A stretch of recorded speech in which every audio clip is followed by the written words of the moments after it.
Assalomu alaykum. Bizani YouTube'da kuzatuvchilar, kayfiyatlar zo'rmi? Hammaga chiroyli dam olish tilayman. Bugun yarim o'tdi, xudo xolasa ertangi bozor.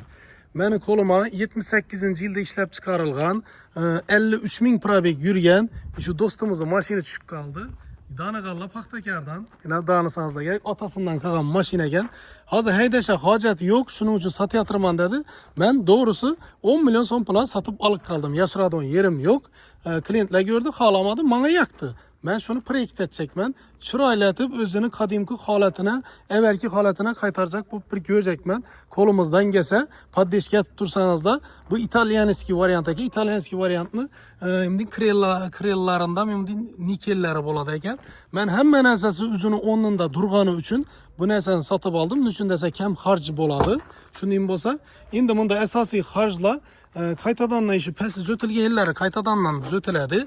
4 tane diske balon qaytadandan takıladı. İçini çihollarını, içini polni salonunun nav işletiş gerek olsa belki zavod haline qaytarış için şu dostumuzdan bir faydalanamız. Kolundan gelince kılıp beredi. Özleriz bahasını beresle. Xudo xolasa bir 5-6 günden ki içi bitedi. Keyin kalan işlerini kalamızda uzak 10-15 güne sizlere bu maşinimizde polni hem yerini obzorunu gösteririz. Eğer videomuzu yakkan olsa bir like'larını basıp koyuşlarınızı iltimas kılamiz. Bu sizlerin kılgan işleriniz hem de Allah Taala'nın nesinde kaydadı Xudo xolasa. Esa aman bulunlar, bizden kuzatishda devam kılınlar. Yine 03 motor, 03 üzem 03 italyanskiy variant. Xudo xolasa görürsüzler. 10-15 günden keyin. Ne dediniz? Hareket etemiz ey? Xudo xolasa. Bo'ldi. Aman bulunlar.